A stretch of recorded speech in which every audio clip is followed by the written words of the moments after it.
තෙරුවන් සරණයි සියලු දෙනාටම.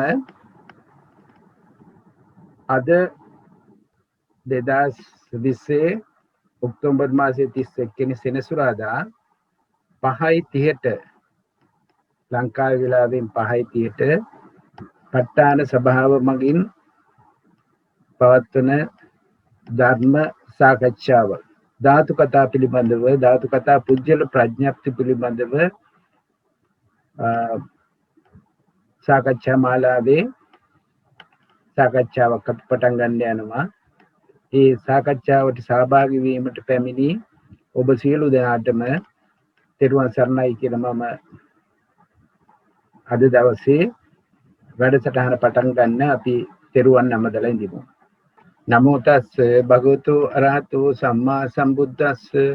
නමෝ තස්ස භගවතු අරහතෝ සම්මා සම්බුද්දස්ස. නමෝ තස්ස භගවතු අරහතෝ සම්මා සම්බුද්දස්ස. බුද්ධං සරණං ගච්ඡාමි ධම්මං සරණං ගච්ඡාමි සංඝං සරණං ගච්ඡාමි ဒုတိ යම්පි බුද්ධං සරණං ගච්ඡාමි ဒုတိ යම්පි ධම්මං සරණං ගච්ඡාමි ဒုတိ යම්පි සංඝං සරණං ගච්ඡාමි တတိ යම්පි බුද්ධං සරණං ගච්ඡාමි တတိ යම්පි ධම්මං සරණං ගච්ඡාමි တတိ යම්පි සංඝං සරණං ගච්ඡාමි පාණාතිපාතා වේරමණී සික්ඛාපදං සමාදියාමි අදින්නාදාන වේරමණී සික්ඛාපදං සමාදියාමි කාමේසු මිච්ඡාචාරා වේරමණී සික්ඛාපදං සමාදියාමි මුසාවාදා වේරමණී සික්ඛාපදං සමාදියාමි සුරාමේරේ මජ්ජපමාදට්ඨානා වේරමණී සික්ඛාපදං සමාදියාමි සාදු සාදු සාදු. ප ဋ ාණ ධර්ම සභාව මගින් පවත්වන සූම් තාක්ෂණය ඔස්සේ ධර්ම කාරණා පිළිබඳව දේශනා සාකච්ඡා මාලාවේ තවත් සාකච්ඡාවක් අපි දැන් පටන් ගන්න යන්නේ. ධාතු කතා පුජ්‍යල ප්‍රඥප්ති ප්‍රකරණය පිළිබඳව අපි බොහෝ කාරණා කතා කරා. පසුගිය සතියේත් අපි ප්‍රශ්න පත්‍රයක් අනුසාරයෙන් ඒ ගැටලු විසඳීමට උත්සාහ කරා. අද දිනේ අපි 2017 ප්‍රශ්න පත්‍රයට අනුකූලව ඒ කාරණා සාකච්ඡා කරන්න කල්පනා කරලා තියෙනවා. ඔබ සියලු දෙනාටම පේනවා ඇති 2017 ප්‍රශ්න පත්‍රය.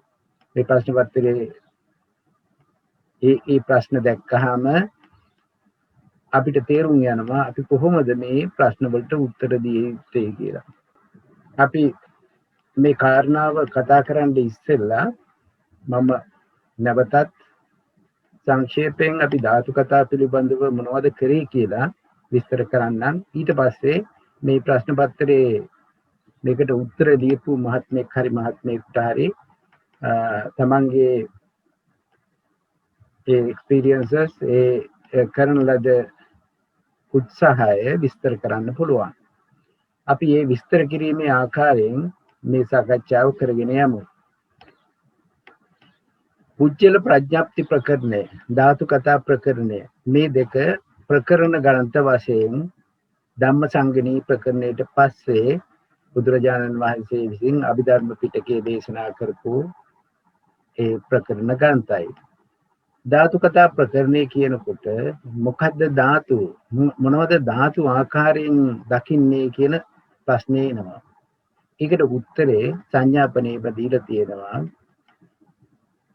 ස්කන්ධ ආයතන ධාතු ආදී ධර්ම ස්වභාවයන් ස්වභාව අර්ථයෙන් නැත්නම් සප්ත පුජ්‍යල භාවයෙන් තොර අර්ථයෙන් ගෙනහැර දක්වීමයි ධාතු කියලා විස්තර කරන්නේ. ඒ පිළිබඳව කරන සාතිශය විග්‍රහයක් තමයි ධාතු කතා ප්‍රකරණය. මොකද ධම්මසංගණී ප්‍රකරණයේ ඒක විභාගයක් ඒක දකින්නේ විවිධ ණය ක්‍රමයෙන් නෙවෙයි යම් කිසි එක ක්‍රමයකින්. ධාතු කතා ප්‍රකරණයේදී විවිධ ණය ක්‍රමයෙන් අපි දන්නවා ණය ක්‍රම මාතිකා 5ක් යටතේ ණය ක්‍රම 14කින් විභාග කරනවා. විභාග කරන්නේ ස්කන්ධ ආයතන ධාතු කුසල අකුසල ආදී ධර්ම ස්වභාවයන්. මේක සාතිශ කතනයක් කියලා කියන්නේ ඒ විවිධ ස්වභාවයෙන් දකින නිසා. ඒ කියන්නේ හාත්පසින් දකිනවා මේ ධර්මයන්. ඒ ධර්මයන් වල ස්වභාවය අපි තේරුම් ගන්නවා ඒ හාත්පසින් දැකීමේ ස්වභාවයෙන්. ඒක නිසා තමයි මාතුකා ඒ ණය වශයෙන් 14 ණයක් කෙනහැර දක්වන්නේ. දැන් මේ පළවෙනි ප්‍රශ්නයේදී අහන්නේ රූපක්ඛන්දේන යේ ධම්මා විප්පයුත්තා. මේ ණය ක්‍රමයේ එන්නේ විප්පයුත්තෙන් සංගහිත අසංගහිත ස්වභාවය. ඒ කියන්නේ 14 වෙනි ණය ක්‍රමයමයි. ඒ ණය ක්‍රම වලින් අන්තිම ණය ක්‍රමයටමයි ගිහිල්ලා තියෙන්නේ. මේ ප්‍රශ්නේ අමාරු නෑ. හැබැයි අපි හරියට තේරුම් ගන්න ඕන මොකද්ද මේ අදහස් කරන්නේ කියලා. මේ කාර්යය පිළිබඳව යම් කිසි මහත්මයෙකුට හරි විස්තර කරන්න පුළුවන් නම් අපි ඒකට අවස්ථාව ලබා දෙනවා. මම කියන්නද? හොඳයි. මට මම එච්චර පොඩ විස්තරයක් ලියුවේ නැහැ මෙන්න මෙමය. මෙය 14 වෙනි ණය වාරය හා සම්බන්ධයි. රූපස්කන්ධයේ කුමන ධර්මයන් හා විප්‍රයුක්ත වන්නේද ප්‍රථමයෙන්ම විමසා බැලිය යුතුයි. රූපස්කන්ධයේ විප්‍රයුක්ත ධර්මය වන්නේ සිත් 89 හා චෛතසික 52යි. මීළඟට එම ධර්මයන්ගේ සංග්‍රහ අසංග්‍රහ වීම බැලිය යුතුයි. තේ ධම්මා සංගහිත ස්කන්ධ හතරකින් ආයත දෙකකින් ධාතු 8කින් මේ සංග්‍රහ වෙනවා. ඊට පස්සේ ස්කන්ධ හතර ආයතනම ඒක පැහැදිලි කරලා තියෙනවා. මින් පස්සේ එම ධර්මයන් අසංග්‍රහ වන්නේ රූපස්කන්ධයයි ඖදාරික රූප ආයතන 10යි ඖදාරික රූප ධාතු 10යි ධම්මායතන ධම්ම ධාතු සුකුම රූප 16 නිර්වාණය සමගයි. ඒ විදිහට මම ලිව්වේ. තෙරුවන් සරණයි. ඒක හරි. දැන් මේ කාරණය මේක රූපස්කන්ධයනේ කිව්වහම අපිට ඒ තරම් ගැටලු නැහැ. අපිට කෙලින්ම දැක ගන්න පුළුවන්. අපි මේක ගියොත් එහෙම එතනින් ඈතට තවත් වෙන ධර්මයක් කිව්වොත් අපි කොහොමද විස්තර කරන්නේ? දැන් මේ ප්‍රශ්නේම ඇහුවොත් සුඛීන්ද්‍රේන යේ ධම්මා සුඛීන්ද්‍රේන යේ ධම්මා නැත්තම් දුක්ඛීන්ද්‍රේන යේ ධම්මා. ඒ ටිකක් ගැටලු සහගතයි. ඒක ආපහු නැවත කරගෙන ඉන්න වෙනවා. ඉස්සෙල්ලම විප්පයුක්ත වෙන ධර්ම ස්වභාවය දැකලා විප්පයුක්ත වෙන ධර්ම ස්වභාවයෙන් අපි ඉස්සෙල්ලම තේරුම් ගන්නවා. විප්පයුක්ත වෙන ධර්ම ස්වභාවය තේරුම් අරගෙන ඒ ධර්මය කුමක්හා සංග්‍රහිත වෙනවද කුමක්හා අසංග්‍රහිත වෙනවද කියලා විනිශ්චය කරනවා. ගැටලුවක් වෙන්නේ නැහැ. වෙන මහත්මයෙකුට අදහස් කියන්න පුළුවන්ද? අමිතා මහත්මියට ඒක විස්තර කරන්න පුළුවන්ද? ඒක වෙනත් ධර්මයක් ගත්තොත් මොකද්ද මේ කරන්න ඕන සුඛීන්ද්‍රයද? මේකට දැන් රූපස්කන්ධේන යේ ධම්මා කිව්වහම අපිට ඒක උත්තරේ ගන්න ලේසි. අපිට මෙතන ආවා නම් එහෙම මේකේ තියෙනවා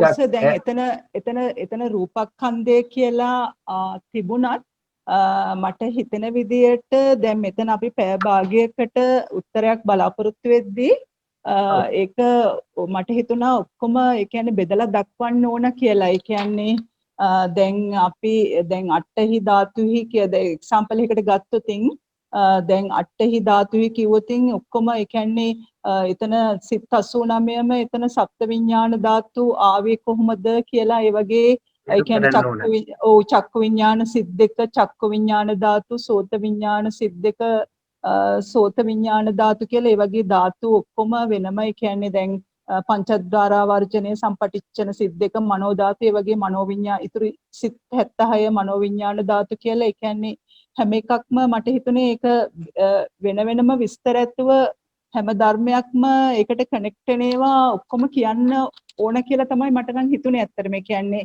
දැන් එතකොට දැන් මෙතන දැන් අසංග්‍රහිත ධර්ම ගත්තොතින් මේ දැන් රූප දස ආයතනෙහි කියලා කිව්වොතින් එතන ආයතන 10 මොනවද?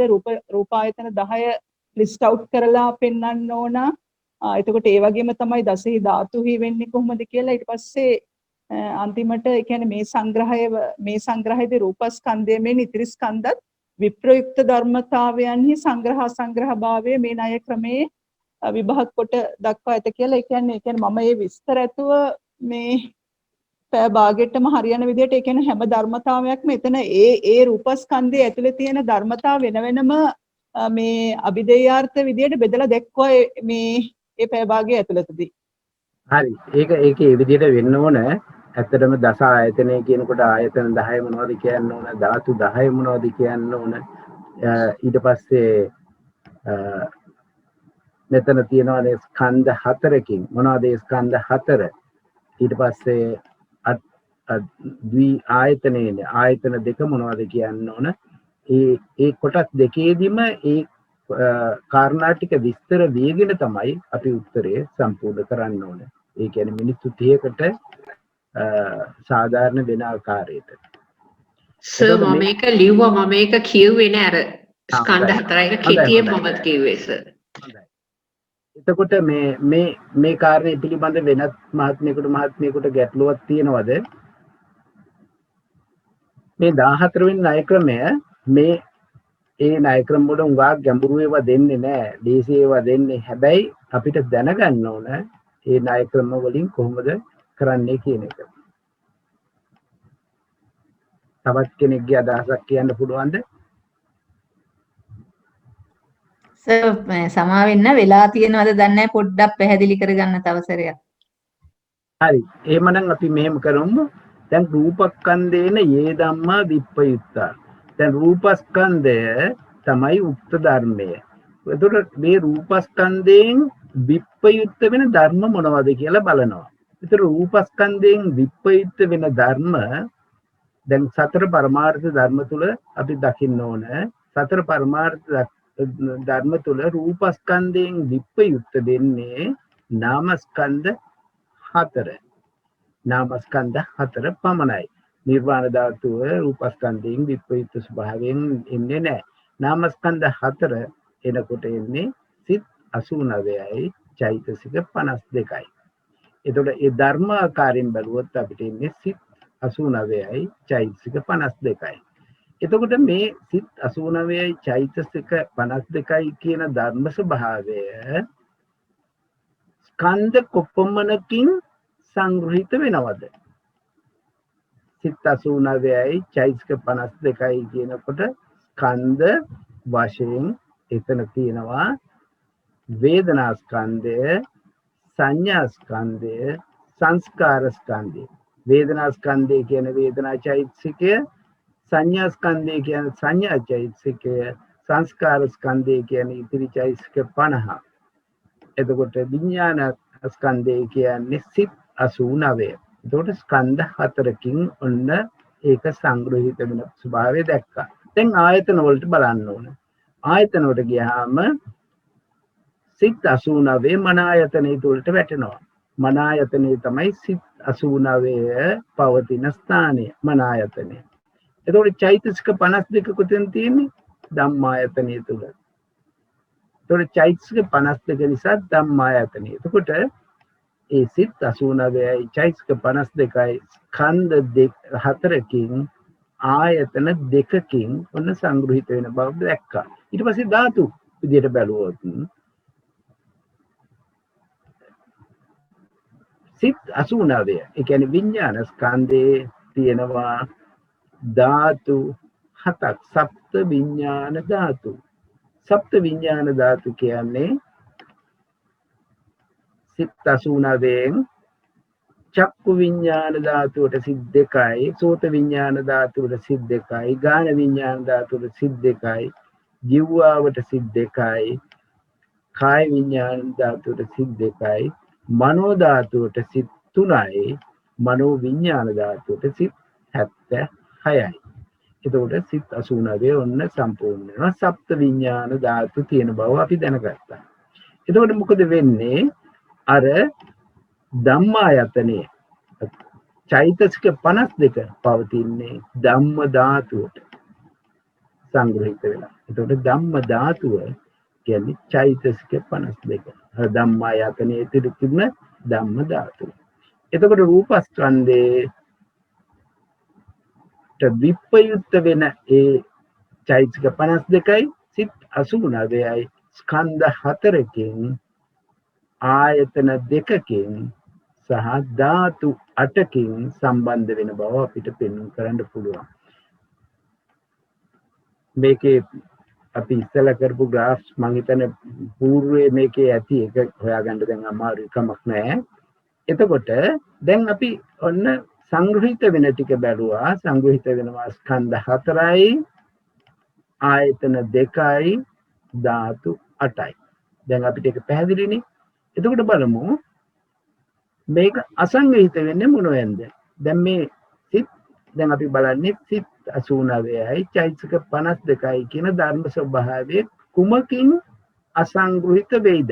කුමකට සංග්‍රහ නොවේයිද? සංග්‍රහ නොවෙන්නේ රූපස්කන්ධයට. රූපස්කන්ධය කියන ධර්මයට සංග්‍රහ වෙන්නේ ස්කන්ධ භාවයේ. ඒ වගේම රූපස්කන්ධය කියනකොටම අපි දන්නවා රූපස්කන්ධය කියනකොට අපි දකිනවා එතන තියෙන ඖදාරික ආයතන 10කුයි ධම්ම ධාතු වල තියෙන සුකුම රූපයි. හැබැයි පොඩි ප්‍රශ්නයක් තියෙනවා මෙතන. ධම්ම ධාතුව දැනටමත් අපි අරගෙන තියෙන්නේ. ඒකින්ද ඖදාරික ආයතන 10න් රූපස්කන්ධය ඖදාරික ආයතන 10 සහ ඖදාරික ධාතු 10ට අසංග්‍රහිතයි. ඒකෙන්ද තමයි කියන්නේ ඒකේන කන්දේන. ඒ කියන්නේ රූපස්කන්ධේ දස ආයතනෙන් අර ඖදාරික ආයතන 10 දස ධාතුහි ඖදාරික ධාතු 10න් අසංග්‍රහිතයි. දැන් මොනවද මේ ඖදාරික ආයතන 10? දැන් අපි දන්නවා චක්ක ආයතනේ, සෝත ආයතනේ, ගහන ආයතනේ, ජීව ආයතනේ, කාය ආයතනේ. ඔන්න අභ්‍යන්තර ආයතන 5.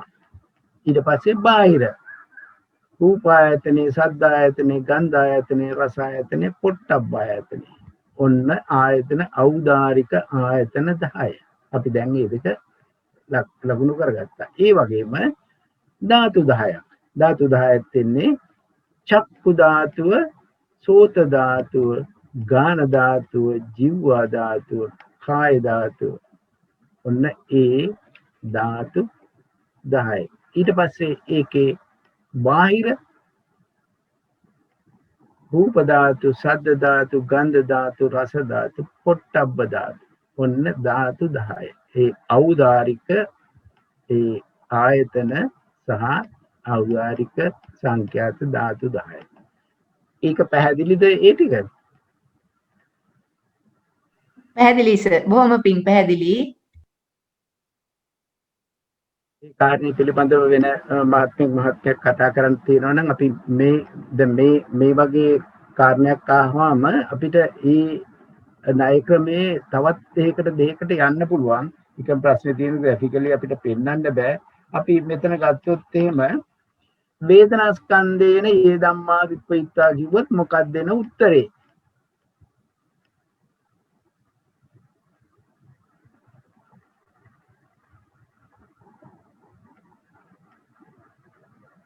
කවුරු හරි මාත්මයෙකුට අමිත මාත්මයට පුළුවන් ද ඒක උත්සාහ කරන්න?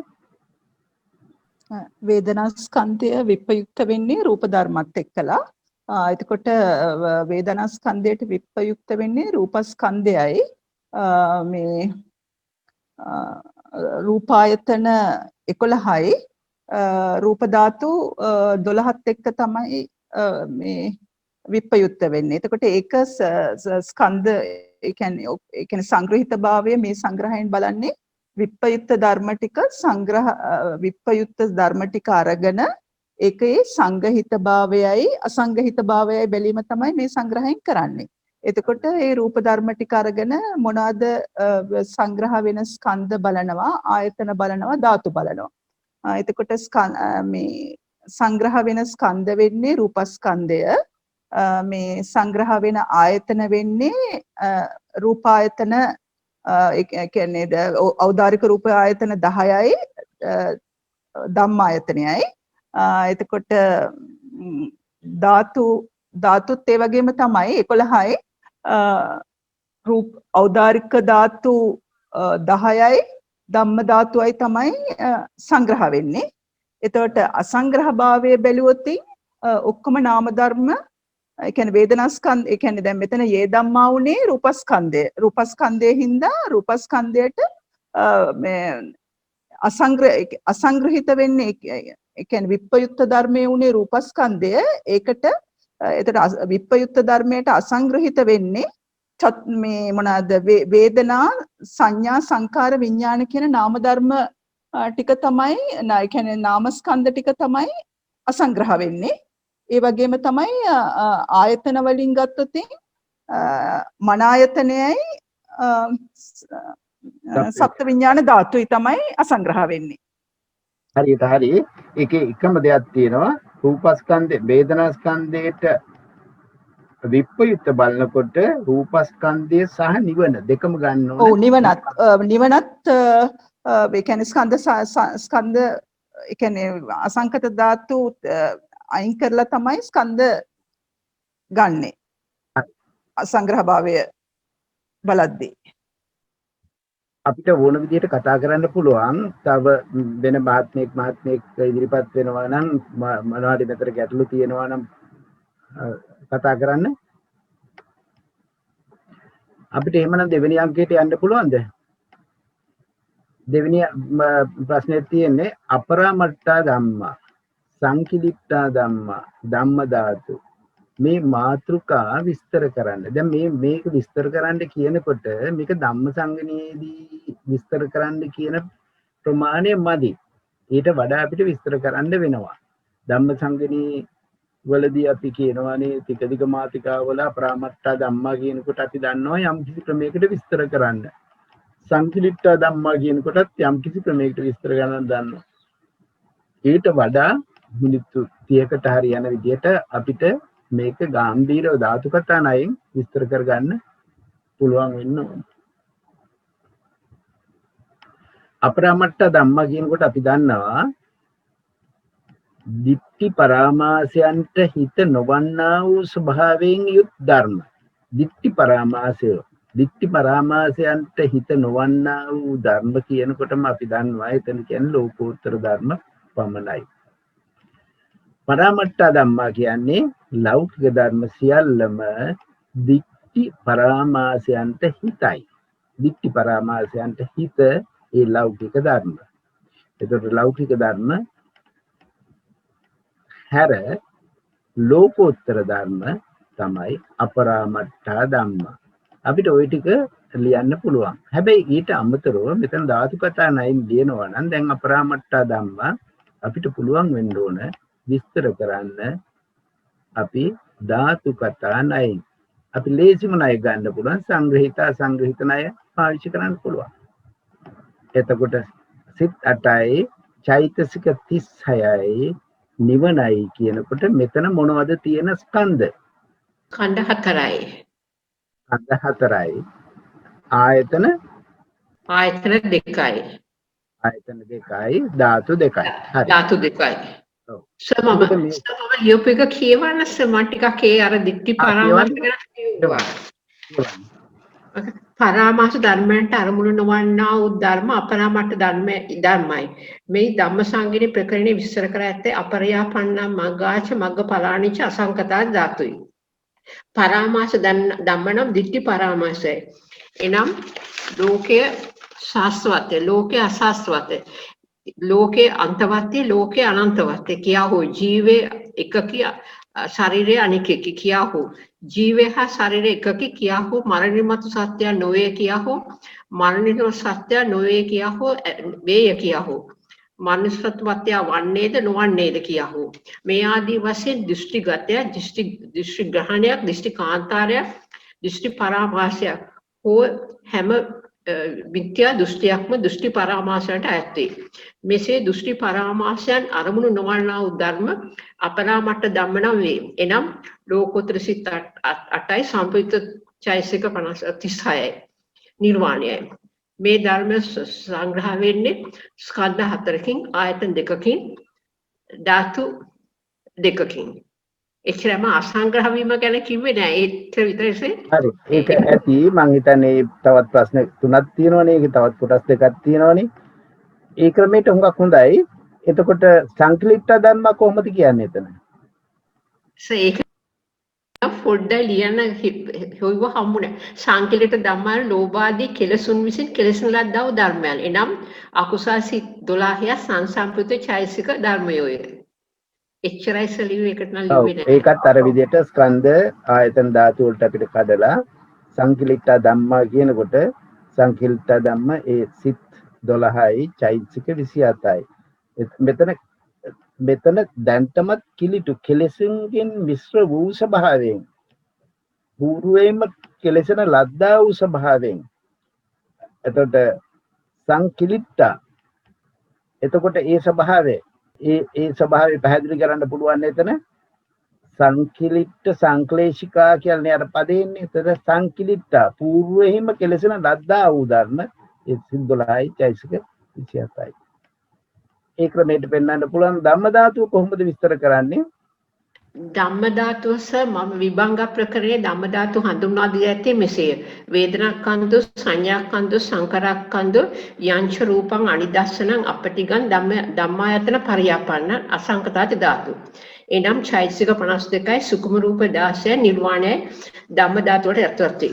වේදනාස්කන්ධය යනු ඒක විදේන වේදනාස්කන්ධයේස දස විදේන වේදනාස්කන්ධයයි. එනම් වේදනා චෛතසිකයයි. සංඥාස්කන්ධය සංකාරස්කන්ධය එසේම ඒක විදිහට සිට දස විදින දක්වා විභාග ප්‍රකරණය විස්තර කර ඇත. සංඥාස්කන්ධය යනු චෛතසික වශයෙන් චෛතසිකයයි. අතර සංස්කාරස්කන්ධය යනු ඉතිරි චෛතසික 50යි. අනිදස්සන අපටික ධම්මායතන පරියාපන සුකුම රූප 16 ධම්ම ධාතුවේ ඇත්තේ. ඊට පස්සේ අර ඒ සුකුම රූප 16 මම ලිව්වා හදේ රූපේ ජීවිතේ ඒ වගේ. අසංකල ධාතු කියන රූප රාගක්කය දෝසක්කය මොහක්කද මේ අසංකත ධාතුවයි. එච්චරයි සලියුවේ. ඒක මේක දැන් ධාතු කතා සංග්‍රහයට යනවා නම් ධාතු කතා ස්කන්ධ වශයෙන් ආයතන වශයෙන් ධාතු වශයෙන් මේක පෙන්වනවා නම් කොහොමද පෙන්වන්න කරන්න පුළුවන්? ධම්ම ධාතුව එතන ස්කන්ධ වේදනා ස්කන්ධේ සංඥා ස්කන්ධේ සංස්කාර ස්කන්ධේ සහ රූප ස්කන්ධේ ස්කන්ධ හතරක් තියෙනවා. හතරටම එනවා. ස්කන්ධ හතරයි. ආයතන වශයෙන් ධම්මායතනය, ධාතු වශයෙන් ධම්ම ධාතුව.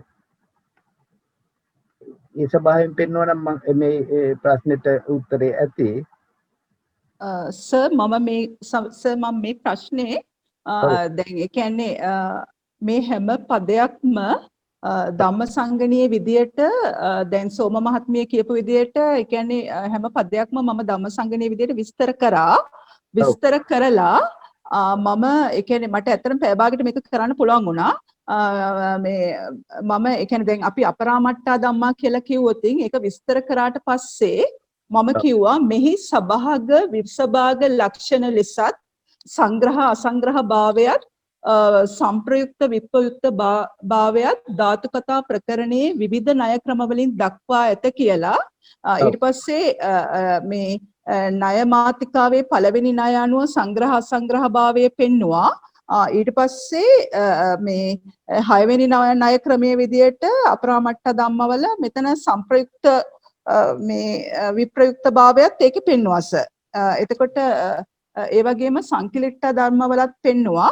ධම්ම ධාතු වලත් සංග්‍රහ පෙන්නලා ධම්ම ධාතු වල සංප්‍රයුක්ත විප්‍රයුක්ත භාවය පෙන්වන්න විදියක් ඒ කියන්නේ ඒක නාම රූප නාම ධර්මත් රූප ධර්මත් ඇති නිසා මේ සංප්‍රයුක්ත විප්‍රයුක්ත භාවය මේ සංග්‍රහයේදී විභාග නොවේ කියලා ලිව්වා ධම්ම ධාතුවට. ඒක එහෙම තමයි. ඒ කාරණේ ඊටම හොඳයි. ඉතින් වෙනත් මහත්මයෙක් එකට කතා කරනවද? කතා කරන්න ඕගොල්ලන්ගේ මේ ඒ සංග්‍රහණය දෙකක් තෝරගත්තේ ඇයි? කැමති දෙයකට පුළුවන්ද? ඒ දෙක තෝරගන්න හේතුවක් තිබුණාද? මේ දැන් ඒක මෙතන තෝරගන්න කැමති මම හේතුනේ නෑ ඇත්තට මම ඒක හේතුනේ මේ ශ්‍රීමති මහත්මිය ඒ කියන්නේ මේ ධාතු කතා ප්‍රකරණයේ පුරාම ලක්ෂණ විදියට පෙන්වන්නේ සභාග විසභාග ලක්ෂණයනේ.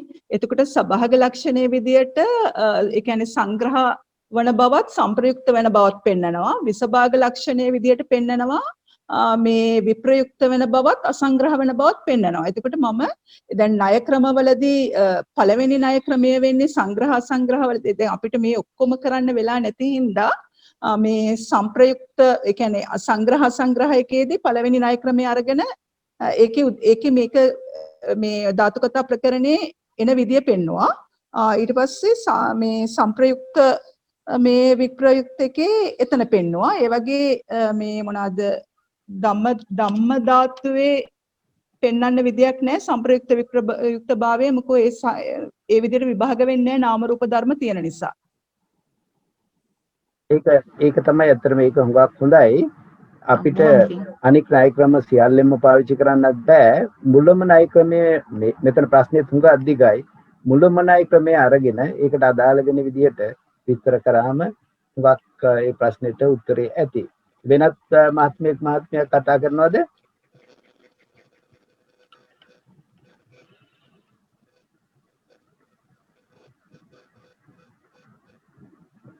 අපි එහෙමනම් ඊළඟ ප්‍රශ්නෙට යමුද? මෙතන සරල විදියට මේ ප්‍රශ්නේ අහලා තියෙන්නේ. හැබැයි අපේ උත්තරේ නම් ඊළඟ ප්‍රශ්නේ ස්කන්ධ ආයතන ධාතු යන මේවායේ සම්බන්ධය පැහැදිලි කරන්න. දැන් ස්කන්ධ ආයතන ධාතු යන මේවායේ සම්බන්ධය පැහැදිලි කරන්න කිව්වම ධාතු කතා ප්‍රකරණය සම්පූර්ණයෙන් වැටලා තියෙන්නේ මේ කාරණේ උඩ. ධාතු කතා ප්‍රකරණේ කරන්නෙම ඔය ස්කන්ධ ආයතන ධාතු වල සම්බන්ධයමයි. දැන් අපි මේකට කොහොමද උත්තරේ ලියන්නේ? මේ ප්‍රශ්නේ ඉතා චූටිවට ලියන්නත් පුළුවන්, ඉතාම ගැඹීර විදියට ලියන්නත් පුළුවන්. කවුරු හරි එකට විස්තර ලියපු මහත්මයෙක් ඉදිරිපත් වෙනවද? නැත්නම් Tamanට කියන්න පුළුවන්. පරමාර්ථ ධර්ම ටික අරගෙන බෙදලා කියන්න පුළුවන්ද? පුළුවන්. පරමාර්ථ ධර්ම තමයි එතන බෙදෙන්නේ ස්කන්ධ වශයෙන් උත්, නැවත ආයතන වශයෙන් උත්, නැවත ධාතු වශයෙන් උත්. හැබැයි මෙතන තියෙන මේ ධාතු කතා ප්‍රකරණයෙම හැදිලා තියෙන්නේ මේ ස්කන්ධයි ආයතනයයි ධාතුයි එකකට එකක් සමමිතික නොවන බැවින්මයි. එකකට එකක් සමමිතික වෙනවා නම් එකකට එකක් හරියටම වැටෙනවා නම් මෙච්චර විග්‍රහයක් කරන්න ණය ක්‍රම 14ක් යන්න බෑ. දැන් බැලුවාම ස්කන්ධ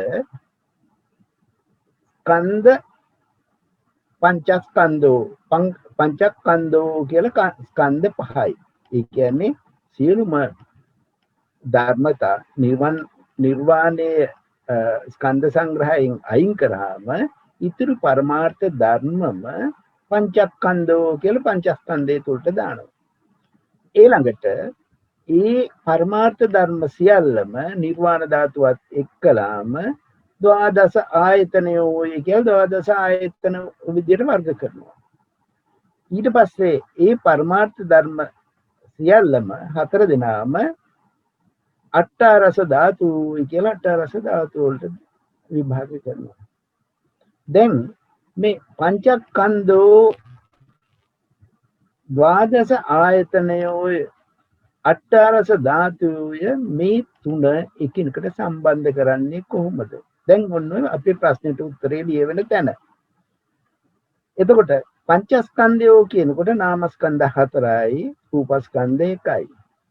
හැබැයි රූපස්කන්ධය එකක් වුණාට ආයතනයේ වශයෙන් ආයතන 11කට එයා වග කියනවා, සංග්‍රහිත වෙනවා.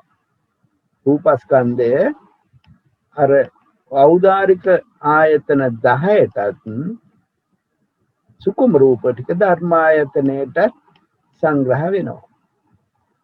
එතකොට දැන් ඒක එහෙම තියෙද්දි මොකද නාමස්කන්ධ හතරට වෙන්නේ? නාමස්කන්ධ හතරෙන් තුනක් ගත්තාම වේදනාස්කන්ධය, සංඥාස්කන්ධය, සංස්කාරස්කන්ධය කියන ඒ ස්කන්ධ චෛතසික භවෙන් පිටින සිටින ඒ නාමස්කන්ධ තුන සම්පූර්ණයෙන් වැටෙනවා ධම්මායතනෙට. සම්පූර්ණයෙන් වැටෙනවා ධම්ම ධාතුවට. දැන් එතකොට එතන තුනක් ස්කන්ධ තුනක් කෙලින්ම ගිහිල්ලා ධම්මායතනෙට ධම්ම ධාතුවටත් වැටුණා. අතන එක ස්කන්ධයක් රූපස්කන්ධේ ආයතන 10ක් රිප්‍රසන්ට් කරා. ඊට අමතරව තව සුකුම රූප නිසා ධම්මායතනයත් කටත් සංග්‍රහ වුණා. දැන් එතකොට අපිට මිශ්‍ර ස්වභාවයක් තියෙනවා ධම්මායතනයේදී. ධම්ම ධාතුවේදී. නාම ස්කන්ධ තුනකුත් රූපස්කන්ධේ සුකුම රූපත් ඊට පස්සේ ස්කන්ධ භාවයට නොවන නිර්වාණ ධාතුවත් අන්න ඒ ධම්මායතනයට ගියා. ඒ වගේම ධම්ම ධාතුවටත් ගියා.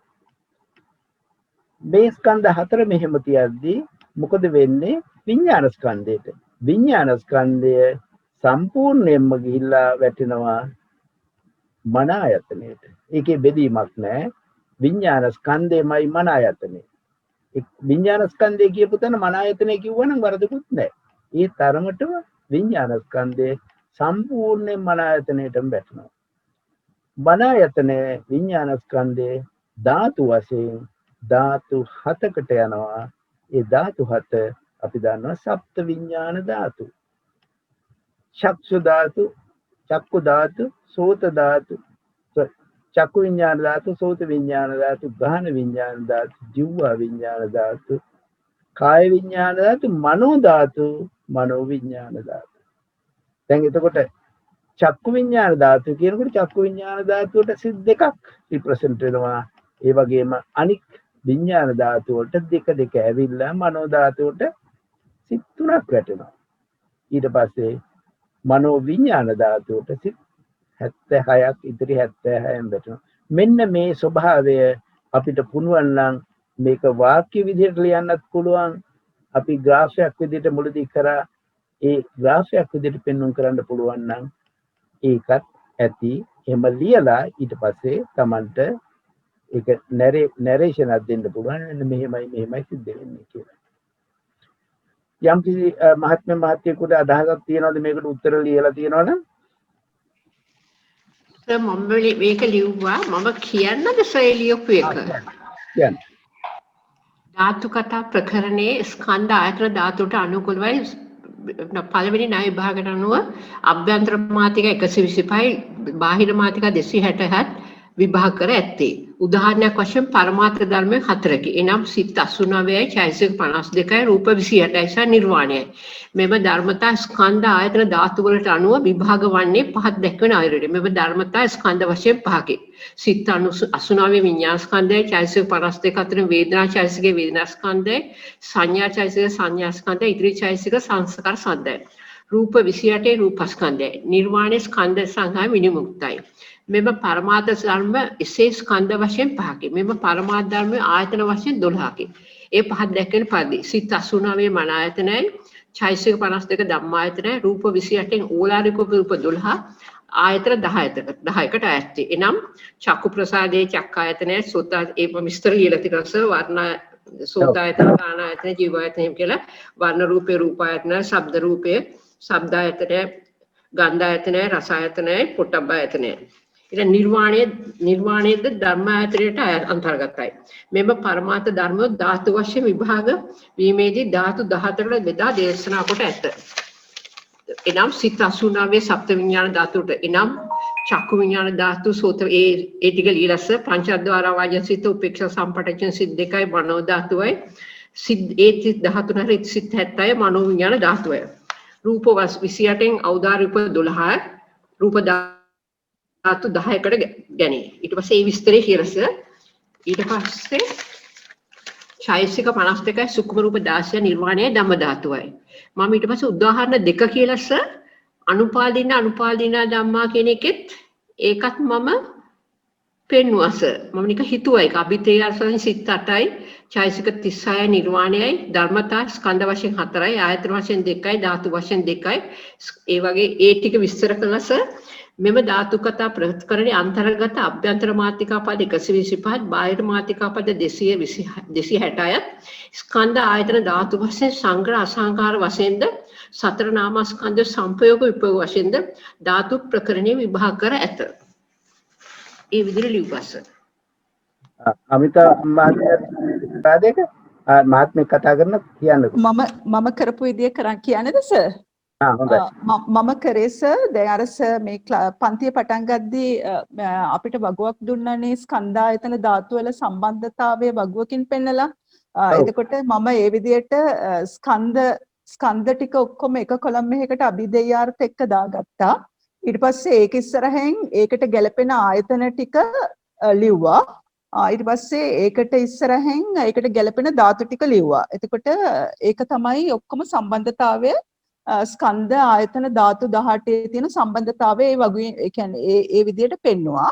පෙන්නලා ඊට පස්සේ මම කිව්වා මෙලෙස ස්කන්ධයන්හි ආයතනයන්හි ධාතුන්ගේ ඇති සම්බන්ධතාවය නිසා ධාතු කතා ප්‍රකරණය සාතිශ්‍ය දේශනාවක් ලෙස විවිධ ණය ක්‍රම යටතේ පංචවිධ මාතිකා වලින් විභාග කොට ඇත. ණය මාතිකා 14න් ස්කන්ධ ආයතන ධාතුන්ගේ සංග්‍රහ අසංග්‍රහ භාවයේ සිට විප්පයුත්තේන සංගහිත අසංගහිත භාවය දක්වාත් ලක්ෂණ මාතිකා වලින් සභාග විසභාග ලක්ෂණයත් ණයමුක මාතිකා වලින් තීහි සංගහෝ තීහි අසංගහෝ චතුහි විප්පයෝගෝ සංපයෝගෝ විප්පයෝගෝ ලෙසත් ස්කන්ධ ආයතන ධාතුන්හි සංග්‍රහ අසංග්‍රහ භාවයත් සංප්‍රයෝග විප්‍රයෝග භාවයත් දක්වා ඇත කියලා එක උදාහරණයක් විදිහට රූපස්කන්ධය කරලා පෙන්වනවා. ඒක හොඳයි. ඇත්තටම උදාහරණයක් දුන්නා නම් මේ සම්පූර්ණයෙන් ඒ කියපු ටික ඔක්කොම උදාහරණයෙන් පැහැදිලි කරන්න පුළුවන්. ලේසි උදාහරණයක් ගන්න පුළුවන්. පංචස්කන්ධය බෙදලා ගන්න පුළුවන්. නැත්නම් රූපස්කන්ධය අරගෙන විස්තර කරන්න පුළුවන්. ඉතින් හොඳයි. ඒ දෙකම හොඳයි. ඉතින් තව මහත්මයක් මේකට සම්බන්ධ වෙනවද? අපි මේ සාකච්ඡාව පවත්වන්නේ තම තමන්ගේ අපි මෙතන වැරදුනට කමක් නැහැ. අපි වැරදිලා තමයි හැදෙන්න ඕන. ඒකින්ද වැඩ කරගෙන ඇවිල්ලා තමයි අපි සාකච්ඡා කරන්න ඕනේ. එතකොට තමයි මේ කාරණේ Tamanට සම්පූර්ණයෙන්ම තේරෙන්නේ. වෙන මහත්මයෙක් කතා කරනවද? මේ ප්‍රශ්නේ තියෙන්නේ ස්කන්ධ ආයතන ධාතු යන මේවායේ සම්බන්ධය. මුළු ධාතු කතාවම තියෙන්නේ මේක උඩමයි. දැන් අපි ඉස්සෙල්ලම කතා කරන්නේ ඔය ණය මුඛමාතිකා. ණය මුඛමාතිකා කියන්නේ තීහි සංගහෝ තීහි අසංගහෝ. තද චතුහි සංපයෝගෝ චතුහි විප්පයෝගෝ. මේ කාරණේ මත ණය මුඛමාතිකා වලින් තමයි ණය මාතිකා 14ම දුවන්නේ. එතකොට මේ ණය මුඛමාතිකා කොහොමද වැඩ කරන්නේ? ණය මුඛමාතිකා ලක්ෂණ මාතිකා ස්වභාවයෙන්. ඒ කියන්නේ සභාග විසභාග ලක්ෂණයෙන් තමයි ණය මුඛමාතිකා වල තියෙන ක්‍රමවේදය. ණය මුඛමාතිකා වල තියෙන ක්‍රමවේදය අර ලක්ෂණ මාතිකා වලින් දීලා තියෙනවා. ඊට පස්සේ ණය මාතිකා 14 විභාගය වෙන්නේ ණය මුඛමාතිකා පාවිච්චි කරලා. ඒක දැක්කහම පේනවා තීනි සංගහෝ තීහි අසංගහෝ. ස්කන්ධායතන ධාතු වලින් සංග්‍රහ වීමත් ස්කන්ධායතන ධාතු වලින් සංග්‍රහ නොවීමත්. ඊළඟට චතුහි සංපයෝගෝ කියනකොට නාමස්කන්ධ 4න් සංප්‍රයෝග වීමත් නාමස්කන්ධ 4න් විප්‍රයෝග වීමත්. මොනවද විප්‍රයෝග වෙන්නේ? රූපස්කන්ධයත් එක්කලා. ඔන්න ඔය කාරණේ තමයි මුළු ධාතු කතා ප්‍රකරණය තුලම දුවන්නේ.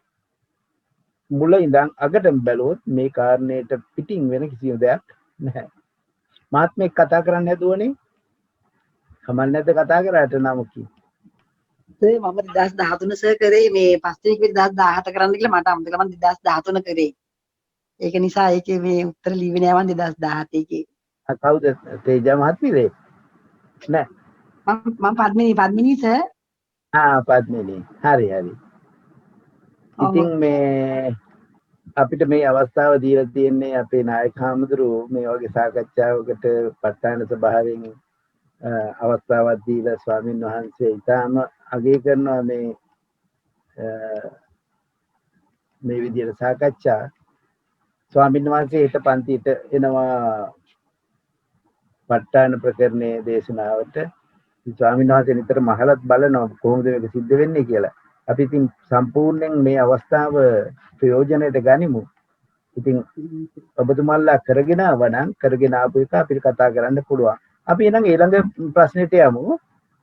හතරවෙනි ප්‍රශ්නේ තියෙන්නේ කුජල ප්‍රඥප්ති ප්‍රකරණයෙන් කිත්තාවතා ඉන්ද්‍රියාණං ඉන්ද්‍රිය පඤ්ඤප්ති යාවතා භාවිසති ඉන්ද්‍රියානි විස්තර කරන්න. දැන් මෙතන කොහොමද විස්තර කරන්නේ? භාවිසති ඉන්ද්‍රියානි මේ වචන පේලියෙන් මේ තියෙන වැදගත්කම භාවිසති ඉන්ද්‍රියානි විස්තර කරන්නයි කියන තමයි එතන කියන්නේ. ඉන්ද්‍රිය 22 ගැන ඔව් ඉන්ද්‍රිය 22 ගැන ලියන්න ඕන. දැන් ඉන්ද්‍රිය 22 විස්තර කරන්න ගියාම මේ ඉන්ද්‍රිය 22 එන්නේ ස්වභාව ප්‍රඥප්තියන්ගෙන්. ස්වභාව ප්‍රඥප්තිය අපි ඉස්සෙල්ලා ප්‍රඥප්ති ප්‍රකරණේ කඩාගත්තානේ. ප්‍රඥප්තිය කියන්නේ ප්‍රඥප්තියන් 6න් ස්වභාව ප්‍රඥප්තියන් 5ක් අඳුරගත්තා. ඒවා මෙතන ලියන්න ඕනේ නෑ. ඒ කියන්නේ ස්කන්ධ ප්‍රඥප්තිය, ආයතන ප්‍රඥප්තිය, ධාතු ප්‍රඥප්තිය, සත්‍ය ප්‍රඥප්තිය, ඉන්ද්‍රිය ප්‍රඥප්තිය කියලා මේ ප්‍රඥප්ති 5 අයින් කරාම උපාදා ප්‍රඥප්තිය විදිහට තමයි පුජ්‍යල ප්‍රඥප්තිය ආවේ. මෙතන අහන්නේ අර ස්වභාව ප්‍රඥප්තියන් වලින් එන ඉන්ද්‍රිය 22 අපි විභංග ප්‍රකරණයේ ඉන්ද්‍රිය 22 විස්තර කරපු ආකාරයට විස්තර කරාම හරි. හැබැයි පොඩි නැරේෂන් එකක් දාන්න වෙනවා. මොකද්ද මේ ඉන්ද්‍රිය කියන එක? භාවිසති ඉන්ද්‍රියානි. එතකොට ඉන්ද්‍රිය 22 ලයිස්තුගත කරන්න වෙනවා පිළිවෙලින් එකේ ඉඳන් ඉන්ද්‍රිය 22. ලයිස්තුගත කරාම දැන් නැවත ඒ ඉන්ද්‍රිය ගැන විස්තරයකුත් පොඩි විස්තරයක් ලියන්න වෙනවා. එතකොට චක්කු ඉන්ද්‍රිය කිව්වොත් චක්කු ඉන්ද්‍රිය කියන්නේ මොකක්ද කියන එකේ එක් ලයින් දෙකකින්වත් අඩු ගානේ දෙකකින් නැත්නම් තුනකින් විතර විස්තරයක් කරන්න වෙනවා. එතකොට කරන්න පුළුවන් ක්‍රමයේ තියෙන්නේ ඉන්ද්‍රිය 22 නම් කරනකොටම එක පළවෙනි ඉන්ද්‍රිය ලියනකොට එතන යට ලයින් එකේ ලයින් දෙකක් නැත්නම් තුනක් තියා ගන්නවා. ඒ විදිහට ඉන්ද්‍රිය 22 ලිව්වොත් ඉන්ද්‍රිය 22 ලියලා අර එක එක ඉන්ද්‍රිය අතන විස්තර කරනවා. එහෙම විස්තර කරන්න වෙනවා. මොකද දැන් රූප සහගත ඉන්ද්‍රිය චක්කු ඉන්ද්‍රිය විස්තර කරා නම් සෝත ඉන්ද්‍රියත් විස්තර කරා වෙනවා. හැබැයි එතනින් පස්සේ රූප ඉන්ද්‍රිය ටික ඇරියාම අනික් ඉන්ද්‍රිය ධර්ම එකිනෙකට එක වෙනස්. දැන් සුඛ ඉන්ද්‍රිය කිව්වම සුඛ ඉන්ද්‍රිය විස්තර කරන්න තියෙන වෙනස් ක්‍රමයකට, දුක්ඛ ඉන්ද්‍රිය වෙනස් කරන්න තියෙන වෙනස් ක්‍රමයකට. එතකොට ඉන්ද්‍රිය 22ම පිළිබඳව යම්කිසි දෙයක් ලියන්න දෙනවා. මේක කොහොමද ලිව්වේ මේ අමිතා මහත්මිය? වෙන මහත්මියක් ඉදිරිපත් වෙනවද? සර් මට මේකේ පොඩි ප්‍රශ්නයක් තියෙනවා සර්. දැන් මෙතන අහන්නේ ප්‍රඥාප්ති ධර්මයක් විදියට නිසා අපිට දැන් ඉන්ද්‍රිය ධර්ම ගැන අපි දැනගෙන තියෙන්නේ විභංග ප්‍රකරණයේ මේ ප ဋ ාණ ප්‍රකරණයේ තමයි ඉන්ද්‍රිය ධර්ම ගැන දැනගෙන තියෙන්නේ. එතකොට ඒ දෙකෙන් එකක විදියකින්වත් අපිට මෙතන විස්තර කරන්න පුළුවන්ද මෙතන ප්‍රඥාප්ති ධර්මයක් නිසා? පුළුවන්. ප්‍රඥාව දැන් ස්කන්ධ ප්‍රඥාප්තිය කිව්වම ස්කන්ධය රූපස්කන්ධය කියන එක රූපස්කන්ධය ප්‍රඥාප්ති නමක් විදිහට දීලා තියෙනවා. රූපස්කන්ධයේ පරමාර්ථ ධර්මයන් රූප විදියට. හැබැයි ඒක අපි නම් කිරීම වශයෙන් රූපස්කන්ධය කියලා කියනවා. ඉතින් ඒකට මෙතන භාවිසති ඉන්ද්‍රියානි කියනකොට ඉන්ද්‍රිය 22මයි. චක්කු ඉන්ද්‍රිය. දැන් ස්වභාව ප්‍රඥාප්තිය කිව්වහම අපිට මේ විභංග ප්‍රකරණයේ විදියට ඉන්ද්‍රිය ධර්ම විස්තර කරන්න පුළුවන්ද මෙතන? පුළුවන්. වෙනත් ක්‍රමයක් නැහැනේ. ওই ඉන්ද්‍රිය 22 විස්තර කරන්නේ කොහොමද වෙන? චක්කු ඉන්ද්‍රිය කියන්නේ ඒ චක්කු ඉන්ද්‍රියට කරන් තියෙන කාර්ය දර්ශන කෘතියේ ඊශ්වර භාවය. දර්ශන කෘතියේ ඊශ්වර භාවය පවත්වන්නේ චක්කු ඉන්ද්‍රිය. එතකොට සවන කෘත්‍යයේ ඊශ්වර භාවය පවත්වන්නේ සෝත ඉන්ද්‍රිය සෝත ඉන්ද්‍රිය ඊළඟට ජීවා ඉන්ද්‍රිය ඒ ආදී ඒ කාර්යයන්ගේ ඒ ක්‍රියාවලියන්ගේ ඉන්ද්‍රිය ස්වභාවය තමයි ඒ ධර්ම කරන්නේ. දැන් චක්කු ඉන්ද්‍රියේ දැන් මම සර් දැන් ඒ විදියට ගත්තා. දැන් විභංග ප්‍රකරණේ ඒ කියන්නේ ගොඩක්ම පරමාර්ථ ධර්ම විදියට විස්තර කරනවානේ. තෙල චක්කුවේ අර මොකද තෙල මොකද විස්තර ගොඩාක්ම තියෙනවානේ සර්. අර තෙල එච්චර ලියන්න එපා. ඒ වගේ ලියන්න නැතුව ඒ කියන්නේ අර ඒ විදිහට කියන්නේ ඊශ්වර භාවයේ අධිපති භාවය. ඒ කියන්නේ තමන්ගේ කෘත්‍යයේ අධිපති භාවය. ඒ කියන්නේ තමන් අනුන්ව තමන්ට නතු කරගන්න ස්වභාවය තමයි විදියට තමයි කරන්න ඕනේ නේද සර්? ඒ කියන්නේ තමන්ට අනුකූලව කෘත්‍යයේ අධිපති භාවය ඇති කර ගැනීම තමයි මෙතන. අනුන් නෑ මෙතන. අනුන් නැත්තේ මේකයි. දර්ශන කෘත්‍ය කරන්න පුළුවන් එකම එක්කෙනයි. දර්ශන කෘතියට ඊශ්වර භාවයේ දෙන්නේ. ඒ දර්ශන කෘතියේ අධිපතිත්වයා දර්ශන කෘත්‍ය පමනක් කරන නිසා තමයි ඊශ්වර භාවය කියන්නේ. දර්ශන කෘතිය වෙන කිසිම කෙනෙකුට කරන්න බෑ. දර්ශන කෘතියට ඊශ්වර භාවය දෙන්නේ චක්කු ඉන්ද්‍රිය පමණයි. ඒ වගේම සෝත ශ්‍රවණ කෘතියට ඊශ්වර භාවය දෙන්න පුළුවන් සෝත ඉන්ද්‍රියට පමණයි. එතකොට ඒකට ඇත්තටම චක්කු ඉන්ද්‍රිය කියලා ලිව්වා නම් එතන යටින් ඊළඟ ඡේදය ලියන්න පුළුවන්. චක්කු ඉන්ද්‍රිය ඒ දර්ශන කෘත්‍යයේ ඊශ්වර භාවයේ පවත්වන බැවින් චක්කු ඉන්ද්‍රිය වේ. එතනින් එහාට විස්තර කරන්න ඕනේ නැහැ. ඒකේ පරමාර්ථ ධර්මේ නම් චක්කු ප්‍රසාදය. අර විදිහට ලිව්වා නම් ඉන්ද්‍රිය ස්වභාවයෙන් හොඳටම ඇති. එතකොට එක ලයින් එකක් නැත්නම් ලයින් දෙකක් තිබුණාම හොඳටම ඇති. සෝත ඉන්ද්‍රියටත් ඒ විදිහට ලියන්න පුළුවන්. චක්කු ඉන්ද්‍රිය ලියලා ඉතිරියවට සෝත ගාන ජීවා ආදී ඉන්ද්‍රියත් මේ ආකාරයෙන්ම විභාග වෙයි කියලා ලිව්වොත් ඇති වෙලාවම දිනා. හැබැයි 22 ලියලා අර වගේ එක සෙන්ටෙන්ස් එකක් විතර ලියන එකේ මම හිතන්නේ බැරිකමක් වෙන්නේ නැහැ. දැන් අපි ගියොත් සුඛේන්ද්‍රිය. සුඛේන්ද්‍රිය කියන්නේ මොකද්ද? සුඛේන්ද්‍රිය කියන්නේ සුඛ වේදනාවේ අධිපති භාවය. ඔව් සුඛ වේදනාව ඒ කියන්නේ සුඛ වේදනාව කියන ස්වභාවයෙන්නේ සුඛගත කාය විඥානයි. ඒකේ ඊශ්වර භාවයේ තියෙන යාගේ පමණයි. ඉතින් වෙන කෙනෙක් නැහැ. එයාට විතරයි එකම සිතයි තියෙන්නේ. ඒ සිත විතරයි. අන්න මේ විදිහට එකින් එකට විස්තර කරන්න වෙනවා. දැන් ඒකට සද්දා ඉන්ද්‍රිය කියනකොට සද්දා ඊළඟට විරිය ඉන්ද්‍රිය කියනකොට විරිය ස්වභාවය කියන්න වෙනවා. ඒ එකින් එක කියනකොට බොහෝ කාරණා කියන්න වෙනවා. අනඤ්‍යතාසාමිති කියනකොට ඒකට කාරණා ටිකක් හරියටම කාරණේ ලියන්න ඕන. අඤ්ඤේන්ද්‍රිය කියනකොට ඒකට කාරණෙත් ලියන්න ඕන. අඤ්ඤතාවී කියනකොට ඒකේ කාරණයක් ලියන්න ඕන. එතකොට සම්පූර්ණ කම්ප්ලීට් මම හිතේ පිටු දෙකමාරක් විතර යයි ඒ විදිහට ලිව්වා. ඒක දැන් අපිට බැලුවහම පේනවා ඉන්ද්‍රිය 22 විතරක් ලිව්වාම හරිද කියලා. නැහැ. එහෙම ලිව්වා නම් ඒක ප්‍රශ්නේ කොටසක් විතරයි. අපිට ඊට වඩා මෙතන විස්තර බලාපොරොත්තු වෙනවා. වෙන මහත්මයෙක් කතා කරන්න පුළුවන් දෙයකට? සර් මම මේක ලිව්වේ ඉන්ද්‍රියයන්ගේ ඉන්ද්‍රිය ප්‍රඥප්තිය ධර්මතා 22ක කියලා. ඉන්ද්‍රිය 22 ලිව්වා විතරයි. මට වෙන දෙයක් ලියන්න හිතුනේ නෑ සර්. මට තන එතකොට නිකන් පුජ්‍යල ප්‍රඥාත්තියෙන් අහකට යනවාද කියලා කොහොම හරි මම ඒක ලිව්වේ නෑ. වෙන විස්තරයක්. මෙතන පුජ්‍යල ප්‍රඥාප්ති නෙවෙයි මේක තියෙන්නේ. ධාතු කතාවේ වෙන වේයිද කියලා ධර්මතා 22 විතරක් නිකන් ලිස්ට් අවුට් කළා. මේක පුජ්‍යල ප්‍රඥාප්තියෙන් බැහැර තියෙන ප්‍රශ්නයක්. මේක ප්‍රඥාප්තියින් වලට තියෙනවා පුජ්‍යල ප්‍රඥාප්තියෙන් බැහැරයි. ඒ වගේ ප්‍රශ්න අහනවා.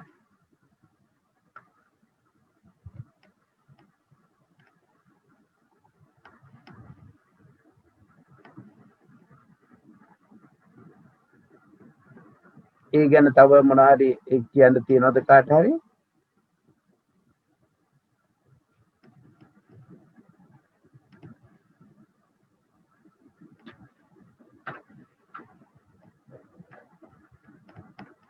ඊළඟ ප්‍රශ්නෙට යමු දෙන්න. අත්තිකච්ඡෝ පුද්ගලෝ න සේවිතබ්බෝ න භජ්ජිතබ්බෝ න පෛරිස්පාසිතබ්බෝ විවරණය කරන්න. දැන් මේම ප්‍රශ්නයක්ම ඊළඟ සැරේට එන්නේ නැහැ. මේකේ මේ වගේම තියෙනවා ඔය පද බෙදීම් තුනේ ඒවා බොහෝ ගාණක් ඒ ත්‍රික නිපාතයේදී ත්‍රික නිर्देशයේදී බොහෝ කාරණා දැන් මේකේ ඊළඟ එකක් තියෙන්නේ තයෝ ගිලානෝපම පුද්ගලෝ හඳුන්වන්න. දැන් මේක බැලුව ගමන් හරි ලේසි. හැබැයි මේ කාරණා විදිහට ලියන්න ඕන. මේ අත්‍යකච්ඡ පුද්ගලෝ න සේවිතබ්බෝ න භජ්ජිතබ්බෝ න පෛරිස්පානසන්තබ්බෝ විවරණය කරන්න කිව්වොත් කොහොමද මේක විස්තර කරන්නේ?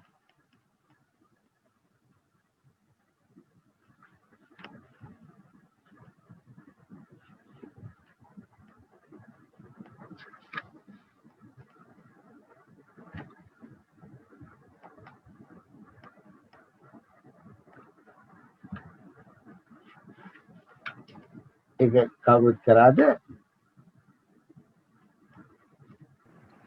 මං කළා. කියවන්න. පුජ්‍යලියෝ තිදෙනෙක් කවර පුජ්‍යලිකු සේවන නොකළ යුතුද වජන නොකළ යුතුද පරිපාස නොකළ යුතුද යනුයි. එහි පළමු පුජ්‍යලයා සේවනය නොකළ යුතුයි පරිපාසනය නොකළ යුතුයි කියලා පුජ්‍යලිකු ඇත. දෙවෙනි පුජ්‍යලයා සේවනය කළ යුතුයි පාජනය කළ යුතුයි පරිපාසනය කළ යුතුයි. එම පුජ්‍යලිකු ඇත. සත්කාර කොට ගරු කොට සේවනය කළ යුතු වජනය කළ යුතු පරිපාසනය කළ යුතු පුජ්‍යලිකු ඇත. කවර පුජ්‍යලිකු එසේ සේවනය නොකළ යුතු වජනය නොකළ යුතු පරිපාසනය නොකළ යුතු යනු යම් පුජ්‍යලිකු සීලෙන් හීන වූයේ සමාධියෙන් හීන වූයේ ප්‍රඥාවෙන් හීන වූයේ නිබඳ පුජ්‍යලිකු දයාවෙන් මිස අනුකම්පාවෙන් මිස සේවනය නොකළ යුතුයි වජනය නොකළ යුතුයි පරිපාසනය නොකළ යුතුයි. එම පුජ්‍යල ළඟට නොයලම්විය යුතුයි නොඇලිය යුතුයි. සමීපයේ ඉඳ ගැනීම වශයෙන් නැවත නැවත සේවනය නොකළ යුතුයි. මක්නිසාදවත් ඔහු සීලෙන් හීනයි. පන්සිල් රකින්න ඔහු දසසිල් රකින්නා විසින් සේවනය නොකළ යුතුයි. යමෙක් දසසිල් රකීද ඔහුට ඊට ඉහළ සීලය රකින්නා විසින් සේවනය නොකළ යුතුයි. දයාවෙන් අනුකම්පාව විස තමාගේ අර්ථය පිණිස ඉබඳු පුජ්‍යලිකු සේවනය නොකළ යුතුයි. සමසීල ඇත්තෙක්ම එකිනෙකා සේවනය කළ යුතුයි. දුස්සීලයක් සිටින විට ඔවුන්ගේ සීල කතාවකට අනුබල නොලැබේ. දුස්සීලතා තමාගේ දුස්සීල බව සාධාරණය කිරීමට පෙළඹේ. සමාධිලාභීන්ගෙන් පිරිහුණු පුජ්‍යලයක් හා සමාධිලාභියෙක් අතර සම සාකච්ඡාවක් ඇති වෙ නොහැකිය. සමාධියේ හීන පුජ්‍යලයකු ඇසුරින් සමාධි වඩනාට එහි කිසිදු අර්ථයක් සිදු නොවේ. එමෙන්න ප්‍රඥාවෙන් හීනයෝගේ ඇසුරින් ප්‍රඥාවන්තයාගේ ප්‍රඥාව තව තවත් උපවත් වීමකට හේතු වේ.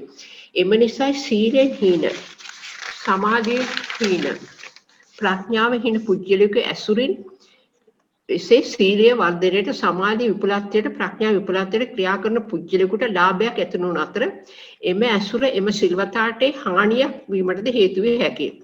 එම නිසායි බුදුන් වහන්සේ වදාළේ එවන් පුජ්‍යලයකු සේවනය නොකළ යුතුයි වජන නොකළ යුතුයි පරිපාසනය නොකළ යුතු බවට. එච්චරයි සලිවේ. කියන්න මාත්මික කතා කරන්න හැදුවා කවුරුත් මුකුත් කතා කරන්න හැදුවද? ඒක තමයි දැන් මේ කාරණේ මත Tamanට විවරණය කරන්න කිව්වහම ඇත්තට විවරණේ ඒ විදිහට කරන්න ඕනේ. ඇයි මෙහෙම මේ ධර්ම මේ ආකාරයට මේ කාරණය දේශනා කළා තියෙන්නේ කියන කාරණේට උත්තරේ තමයි ලියවෙන්න ඕනේ. මේ සෝම මහත්මිය ඒක ඒ විදිහට විස්තර කරා. එතකොට ඒ පුජ්‍යලයාගේ භජනය කිරීමෙන් Tamanට වෙන වාසියක් Tamanට වෙන තමන්ගේ ධර්ම ස්වභාවයට දියුණුවක් නෙවෙයි හීන ස්වභාවයක්මයි සිද්ධ වෙන්නේ කියන කාරණේ පැහැදිලි කරා නම් ඒක හොඳටම ඇති. ඒකේ ඊළඟ කොටස තියෙන්නේ අතමෝච පුද්ගලෝ සේවිතබ්බෝ බජ්ජිතබ්බෝ පෛරිපාසබ්බෝ ඉදකේච පුද්ගලෝ. ඒ කියන්නේ ඊළඟ පුජ්‍යලයා සේවනයේ කළ යුත්තේ භජනයේ කළ යුත්තේ පරිපාසනයේ කළ යුත්තේ වේද. එතන විස්තර කරනකොට කියනවා සම සීල සම සමාධි සම ප්‍රඥාවෙන් යුක්ත පුජ්‍යලෝ. ඊට පස්සේ ඊළඟට කියනවා කවර පුජ්‍යලේ සත්කාර කොට ගරුකාටව සේවනයේ කළ යුතුද කියන එක කියන්නේ සමාධියෙන් ඉහළ ප්‍රඥාවෙන් ඉහළ සීලයෙන් ඉහළ පුජ්‍යලේ සේවනය කරන්න. මොකද තමන්ගේ ඒ ධර්ම ස්වභාවය දියුණු කරගන්න පුළුවන් කියන කාරණය. ඒකට මෙතන විස්තර අහන්නේ පළවෙනි එකට විතරයි. ඒ පළවෙනි එකට ඒ විදිහට විස්තර කරා නම් හොඳටම ඇති. ඒකට වෙන කෙනෙක් යම්කිසි කාරණයක් එකතු කරනවද? අමිතා මහත්මිය? මම සර් වෙලා වැඩි හින්දා මේ අර පළවෙනි එක විස්තර කරලා ඉවර වෙලා අනිත් දෙකත් කෙටියෙන් මෙතන විස්තර කරා. අනිත් දෙක ගැන අහන්නේ නැහැ. හැබැයි අනිත් මේ කාරණේ විස්තර කරන්න අනිත් දෙකෙත් යම්කිසි කොටසක් කිව්වයි කියලා වරදක් නැහැ. අර අහන්නේ පළවෙනි එකට. විවරණය කරන්න කියලා තියෙන හින්දා විවරණයක් හින්දා මේ කෙටියෙන් අනිත් දෙකත් ලිව්වා. මේ කියන්නේ නැත්තම් වෙලා ගොඩක් වැඩි ඒකට. මේකේ තමන්ගේ අදහස් තමයි ලියන්න වෙන්නේ මේකේ කාරණේට කොහොමද මේ කාරණේ මේ විදිහට වෙන්නේ කියන ඊළඟ ප්‍රශ්නෙටත් උත්තර ලිව්වද කවුරුත් අයෝ ගිලානෝපම පුද්ගලෝ ඒ කාරණේ ඇත්තටම ඒක තයෝ ගිලානෝපම පුද්ගලෝ හඳුන්වන්න දැන් මේ විදිහට කිව්වහම ගිලානෝ තුන්දෙනා හඳුන්වහම උත්තරේ ඇතිද කියලා හිතන්න පුළුවන් හැබැයි මේ කාරණේ ඊට ගැඹුරුයි තයෝ ගිලාන පුද්ගලෝ සර් ඒක ලියුවා මම කියවන්නද? කියවන්න. ගිලරුන්ට සමාන පුජ්‍යයන් තුන්දෙනෙකු සිටී. ඉන් පළමු පුජ්‍යලයා ප්‍රත්‍ය වූ භෝජන ලබන්නේ හෝ නොලබන්නේ. ප්‍රත්‍ය වූ බෙහෙත් ලබන්නේ හෝ නොලබන්නේ. සුදුසු උපස්ථානයක ලබන්නේ හෝ නොලබන්නේ. ඔහුට එම ආබාධයෙන් නැගිටින්නේ නොවේ. ඔහු පිළියම් කළ නොහැකි ආබාධයෙන් පෙළේ.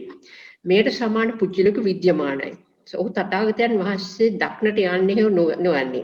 තථාගතයන් වහන්සේ දෙස ධර්මයේ විනය අසන්නට ලබන්නේ හෝ නොලබන්නේ. නමුත් කුසල ධර්මයන් නියාමයට අනුව ඔහු ආර්ය මාර්ගයට පිවිසෙන්නේ නොවේ. මොහු පදපරම පුජ්‍යලය බඳ පුජ්‍යලයකි. දෙවන ගිලාන පුජ්‍යලයා නම් ප්‍රත්‍ය භෝජන ලබන්නේ නොලබන්නේද. ප්‍රත්‍ය බෙහෙත් ලබන්නේ නොලබන්නේද. සුදුසු උපස්ථානයක ලබන්නේ හෝ නොලබන්නේද. ඔහුගේ ආබාධයේ සුළු නිසා එම ආබාධයේ නැගී සිටී. ඒට සමාන පුජ්‍යලික විද්‍යමානයි. ඔහු එම පුජ්‍යලයා තථාගතයන් වහන්සේ දක්නට ලබන්නේ නොලබන්නේද. තථාගතයන් වහන්සේ දෙසු ධර්මයේ විදිහට අසන්නට ලැබෙන්නේ නොලබන්නේ නමුත් කුසල ධර්මයේ නියාමයට අනුව ආර්ය මාර්ගයට පිවිසෙයි. ඔහු උගතිත පුජ්‍යලයකි. තුන්වන ගිලාන පුජ්‍යලයා නම් ඔහුට ප්‍රත්‍ය භෝජන ලැබෙන්නේ නම් ප්‍රත්‍ය බෙහෙත් ලැබෙන්නේ නම් සුදුසු උපස්ථානක ලැබෙන්නේ නම් ඔහු එම ආබාධයෙන් නැගී සිටී. එසේ ප්‍රත්‍ය භෝජන ප්‍රත්‍ය බෙහෙත් සහ සුදු උපස්ථානක ලැබෙන්නේ නම් එම ආබාධයෙන් නැගී නොසිටී. එමෙන්ම එයට සමාන පුජ්‍යලයාට තථාගතයන් වහන්සේ දක්නට ලැබෙන්නේ මෙය. තථාගත ධර්මය හා විනය අසන්නට ලැබෙන්නේ නම් කුසල නියාමයට අනුව ආර්ය මාර්ගයට පිවිසෙයි. මෙම පුජ්‍යලයා උදෙසා දහම් දෙසීමට තථාගතයන් වහන්සේ අනුදැන වදාළ. එම පුජ්‍යලයා විපටිතන්න පුජ්‍යලයායි. මේ ලෝකේ විද්‍යාමාන ගිලෝණපද පුජ්‍යලයන්ය. ඒකයි සර්. එතන ඇයි පුජ්‍යල නාමයන් එතන මේ පුජ්‍යලයයි කියලා දන්නලා තියෙන්නේ. ඒ වගේ පුජ්‍යලෙක් වෙන්න පුළුවන්. හැබැයි මෙතන ගිලානෝපම මේ පුද්ගලයන්ගේ මෙතන කාරණේ මුලුප්පන්නේ මේ විදිහට ඒ පළවෙනි ගිලනට ලැබෙන්නත් පුළුවන් නොලැබෙන්නත් පුළුවන් එයත් කොහොමදත් නැගිටින්නේ නැහැ. දෙවෙනි පුජ්‍යලයාට ලැබෙන්නත් පුළුවන් නොලැබෙන්නත් පුළුවන් එයා නැගිටිනවා. එයාට නොලැබුණත් එයා නැගිටිනවා කියන කාරණේ තමයි එතන පැහැදිලි කරන්නේ.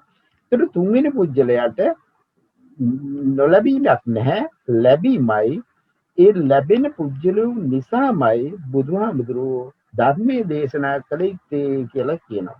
ඒතර ධර්ම දේශනා කළ යුත්තේ නැත්නම් ගිලානෝපස්ථානයේ කළ යුත්තේ අර තුන්වෙනි පුජ්‍යලයා නිසා. ඒ තුන්වෙනි පුජ්‍යලයාට ලැබුණොත් එයා නැගිටිනවා ලැබෙන්නම ඕන කියලා නොලැබුණොත් එයා නැගිටින්නේ නැහැ. ඒතකොට ධර්මයේ ඇසිය යුතු පුජ්‍යලයා අර තුන්වෙනි පුජ්‍යලයා කියන කාරණේ තමයි එතන පැහැදිලි කරන්නේ. එතකොට මේකට කවුද මේ පුජ්‍යලයා කියලා කියන්න යනවට වඩා මං හිතන්නේ අර කාරණේ පෙන්වුවා නම් හොඳයි. සර් ඒ අට කතාවේ තිබුණු නිසායි මම ඒක සඳහන් කළේ. එතකොට මෙතන පැහැදිලි කරන්නේ මේ ධර්මය එයාට නොලැබුණොත් එයාට පාඩුවක්මයි සිද්ධ වෙන්නේ. ධර්මයේ ලැබුණොත් එයා ධර්මයෙන් ඉහළට යනවා. ඒගොල්ලෝ නිසා තමයි බුදුවරු ධර්ම දේශනා කරන්නේ. ගිලාන උපස්ථානේ කරන්නේත් මෙන්න මේ තුන්වෙනි පුජ්‍යලයා නිසා හැබැයි ඒක නිසා අනික් අයටත් ගිලාන උපස්ථානෙ ලැබෙනවා. මෙතෙන් දන්නිපෙති කියනවානේ මේ විදිහට ඔවුන් අතුරේ යම් පුජ්‍යලේ තථාගතයන් වහන්සේ දක්නට නොලැබෙන්නේ ලබන්නේ වේ. තථාගතයන් විසින් ප්‍රකාශ කළ ධර්ම විනය අසන්නට නොලබන්නේ ලබන්නේ වේ. කුසල ධර්මයෙන් නියාමයයි කියන ලද ආර්ය මාර්ගයට පිවිසේ මේ පුජ්‍යලයා උදෙසා භාග්‍යවතුන් වහන්සේ විසින් දාම් දෙසීම අනුදක්නා ලදී. තවද මේ පුජ්‍යලයා උදෙසා අන්‍යයන්ට දහම් දෙසිය යුතුය. මොහු තිදනා ලෝකයේ ඇති විද්‍යාමාන වූ ගිලානෝපම පුජ්‍යලයෝය කියලා විස්තර කරනවා. එතකොට බුදුවරුන් ධර්ම දේශනා කරන්නේ මෙන්න මේ පුජ්‍යලයෝ නිසා. මේ පුජ්‍යලයන්ට ධර්ම දේශනා කරනකොට අනිත් පුජ්‍යලයෝ ධර්මයේ ලබා ගන්නවායි කියන කාරණේ තමයි එතන පැහැදිලි කරන්නේ.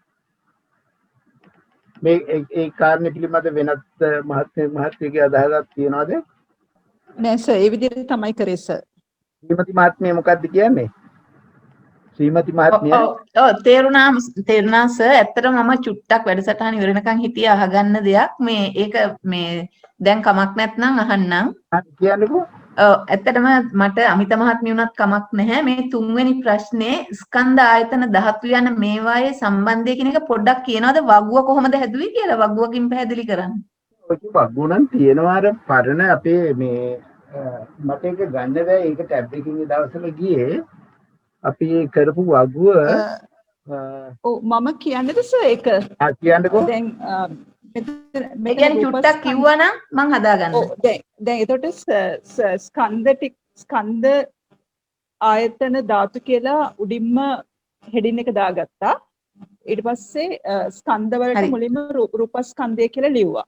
රූපස්කන්ධය කියන්නේ එතකොට රූප 28. රූප 28 එතකොට චක්කු ප්‍රසාද රූපය චක්කායතනය, සෝත ප්‍රසාද රූපය සෝතායතනය, ගාන ප්‍රසාද රූපය ගානායතනය. ඒ වගේ එතන ලිව්වා පොට්ටබ්බායතනයට පඨවි තේජෝ වායෝ විදිහට පොට්ටබ්බායතනයට ඒ විදිහට දිගටම ලියාගෙන ගිහිල්ලා ඊට පස්සේ සුකුම රූප 16 ධම්මායතනය. එහෙම කරලා රූපස්කන්ධය ඉවර කරා.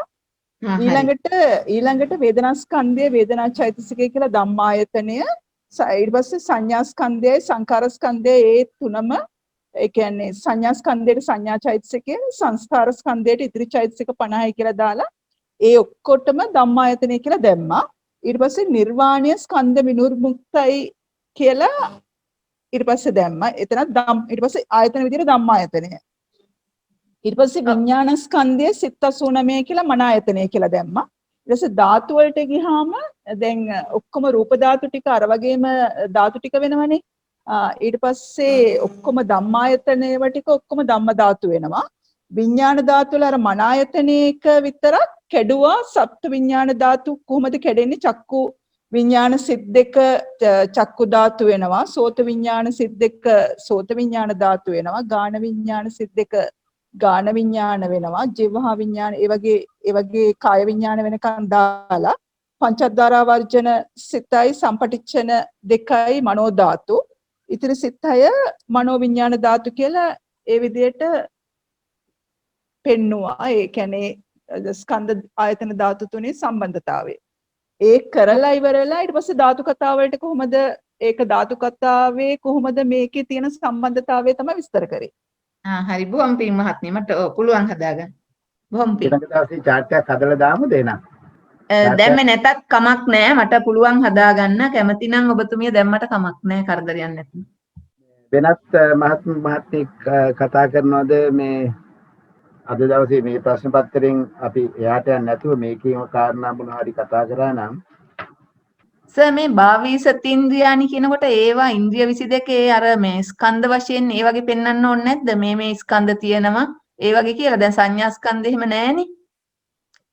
නෑ සංඥා ස්කන්ධේ නෑ. භාවී ඉන්ද්‍රියානි ඒ විදිහට පෙන්වුම් කරන්න මේ ප්‍රශ්න පත්‍රයේ හැටියට ඉච්ඡර දුරට ඉන්ද්‍රිය 22 ස්කන්ධ ආයතන ධාතු වලට කඩන එක බැරි නැහැ.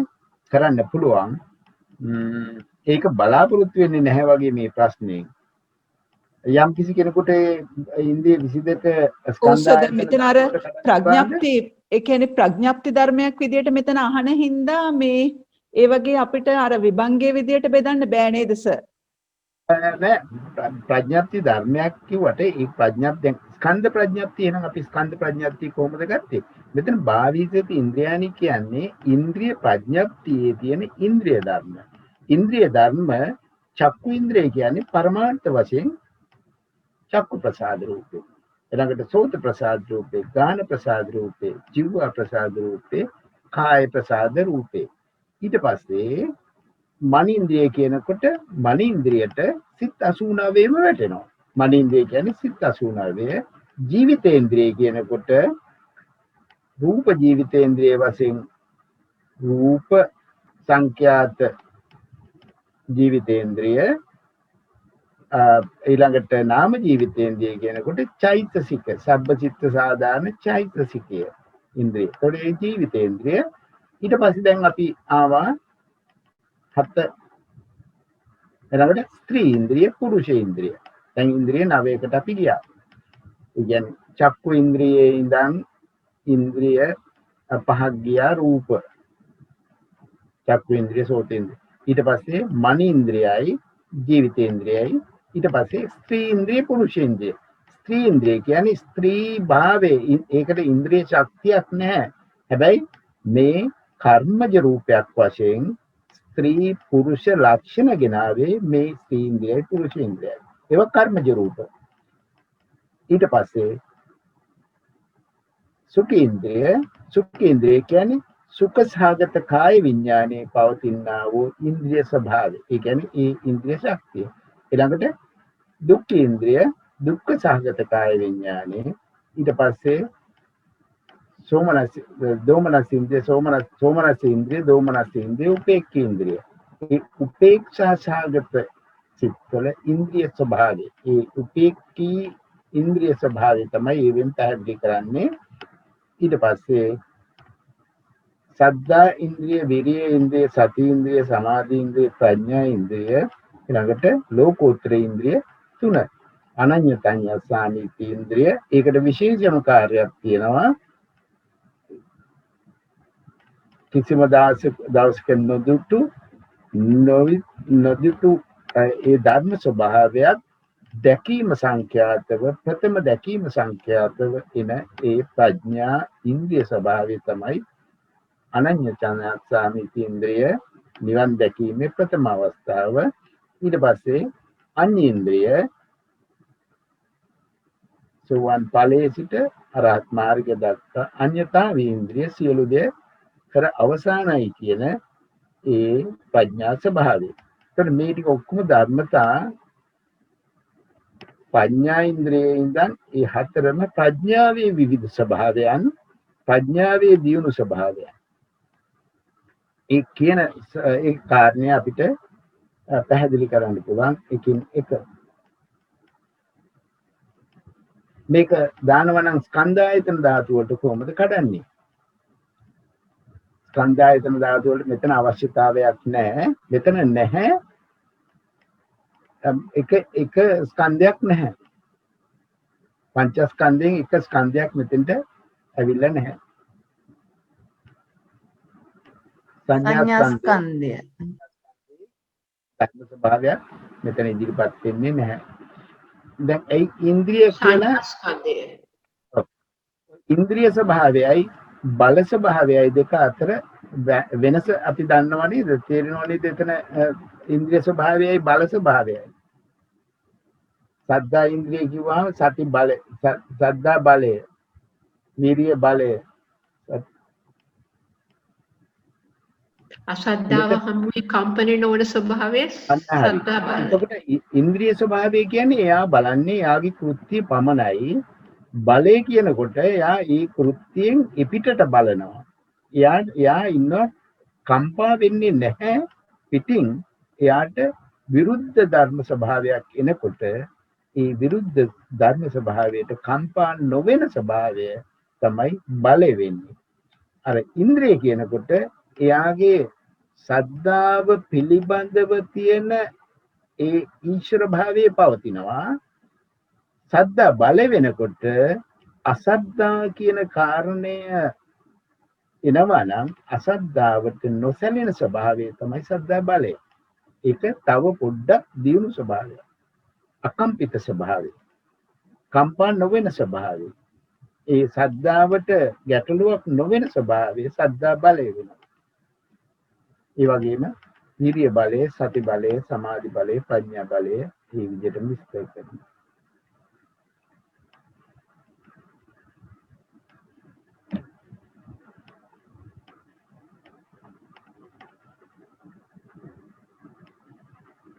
අපිට මේ වෙන ප්‍රශ්න පත්‍රයකට අපිට යන්න බෑ. ඒකින්ද සාමාන්‍ය කාරණයක් වෙන තියෙනවා නම් කතා කරන්න පුළුවන් වෙන මහත්මියෙකුට. මේ විදිහට කරන එක වැදගත්ද සාකච්ඡාව?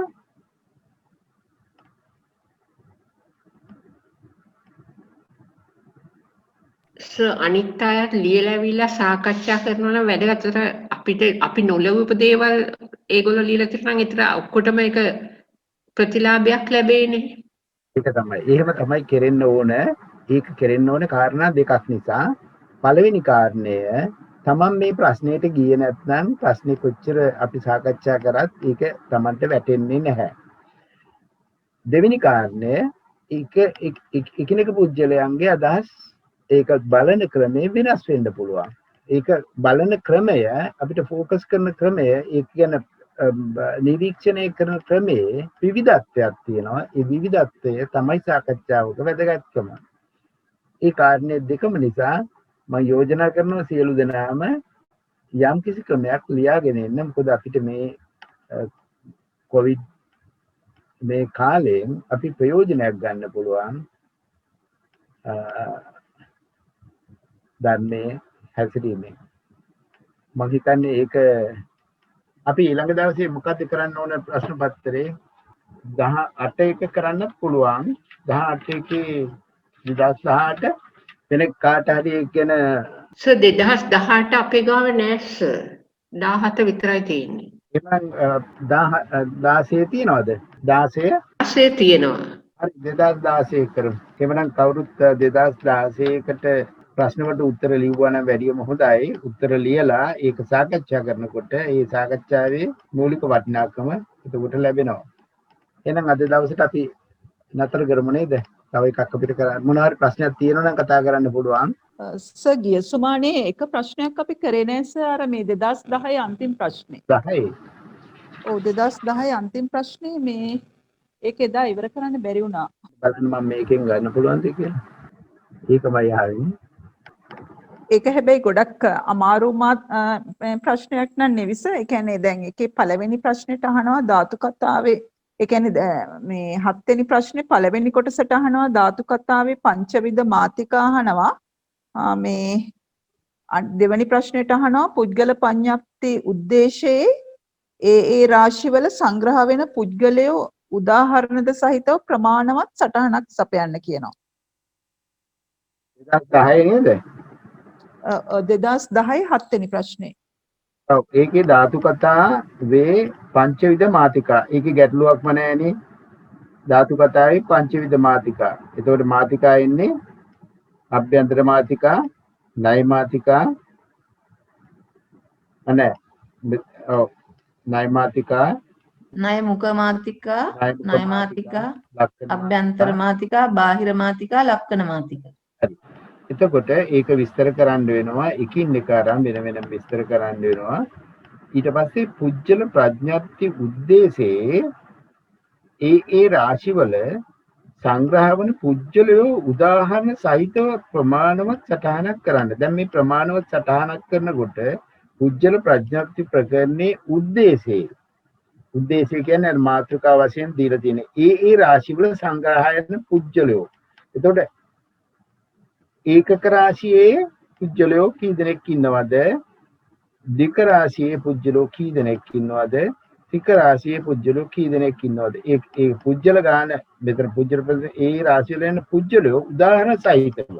එතකොට ඒකක රාශියට උදාහරණයක් දෙකක් දෙන්න වෙනවා. දික රාශියටත් උදාහරණයක් දෙකක් දෙන්න වෙනවා. ත්‍රික රාශියටත් උදාහරණයක් දෙකක් දෙන්න වෙනවා. ඒක සම්පූර්ණ හැම එකටම දෙන්න බෑ. හැබැයි යම් කිසි ප්‍රමාණවත් සටහනක් දෙන්න කියලා. ඒතර පුජ්‍යල ප්‍රඥප්තියේ උද්දේශයේ ඒ රාශිවල ඒතකොට රාශි තියෙනවා 10ක්. ඒතර උද්දේශයෙන් හින්දා නම් වලින් විතරක් 3ක් 4ක් දුන්නාම ඇති නේද සර්? දෙන්න වෙනවා නම් වශයෙන්වත්. නම් වශයෙන් විස්තර කරන්න හම්බෙන්නේ නැහැ. එතකොට ඒකක රාශි ඒකක වශයෙන්, දික්ක වශයෙන්, තුන වශයෙන් මේ සම්පූර්ණ ලියන්න බෑනේ 383ම යම් කිසි ප්‍රමාණයකට දුන්නා නම් හොඳටම ඇති.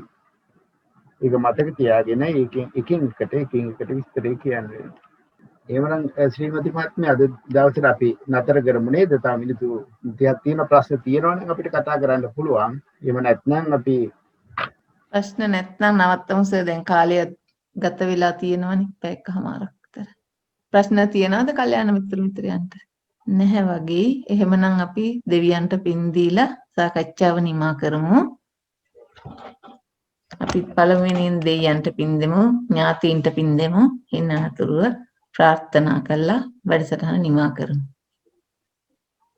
ප්‍රථමයෙන් අපි දෙවියන්ට පින් දෙමු.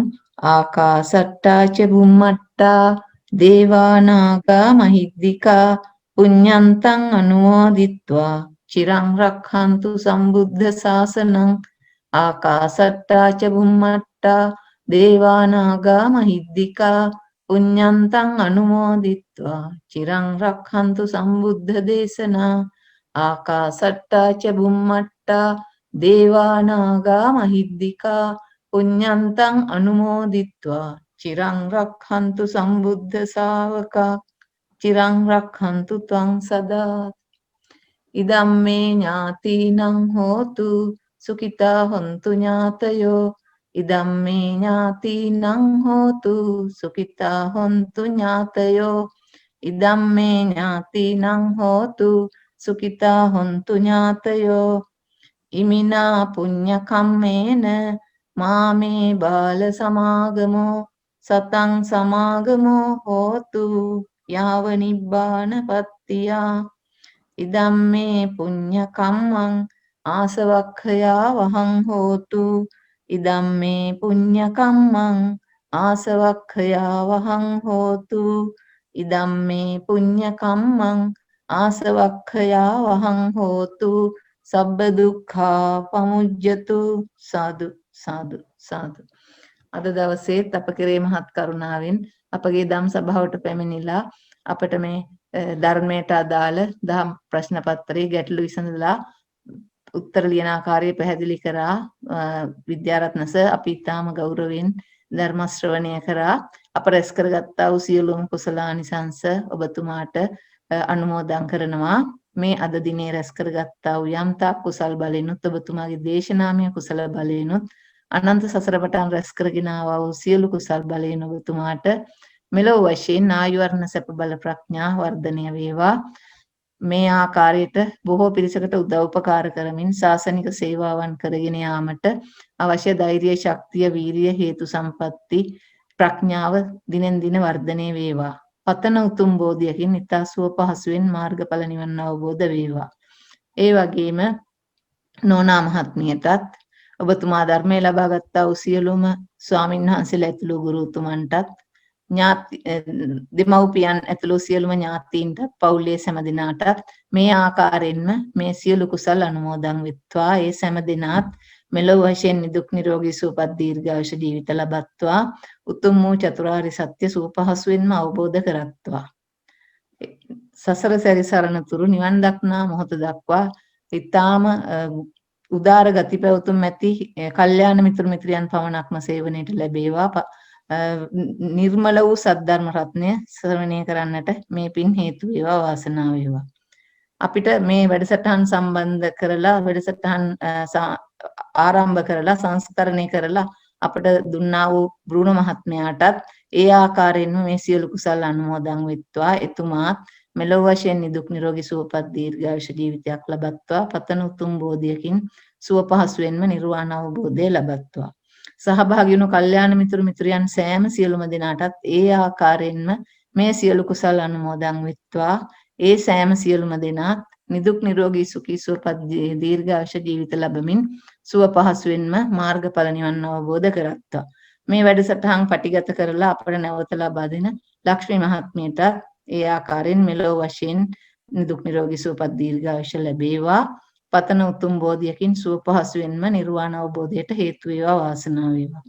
තෙරුවන් සරණයි. තෙරුවන් සරණයි සර්. මේ ධර්ම සභාව කළමනාකරණය කළා කාරණා සියල්ලම මේ කල්යාණ මිත්‍රයන්ට ලබා දෙන්නා වූ ඔබතුමියටත් ඒ ලක්ෂ්මී මහත්මිය, ජයන්ත රත්නායක මහත්මයා, බ්‍රූනෝ මහත්මයා ඔබ සියලු දෙනා පිටිපසින් ඉඳගෙන ඉතා ඈත දේශයක වුණත් පිටිපසින් ඉඳගෙන මේ කාරණය අපිට ඉතාම මිත්‍ර ස්වභාවයෙන් කරන්නා වූ මේ කාරණය ඔබතුමන්ලාගේ ඉදිරි ගමනට පුණ්‍ය ප්‍රතිපදාවට හේතු වේවා, උපනිශ්‍රේ වේවායි කියලා අපි සියලු දෙනාම ප්‍රාර්ථනා කරනවා. තෙරුවන් සරණයි. සාදු සාදු. තෙරුවන් සරණයි. තෙරුවන් සරණයි. තෙරුවන් සරණයි.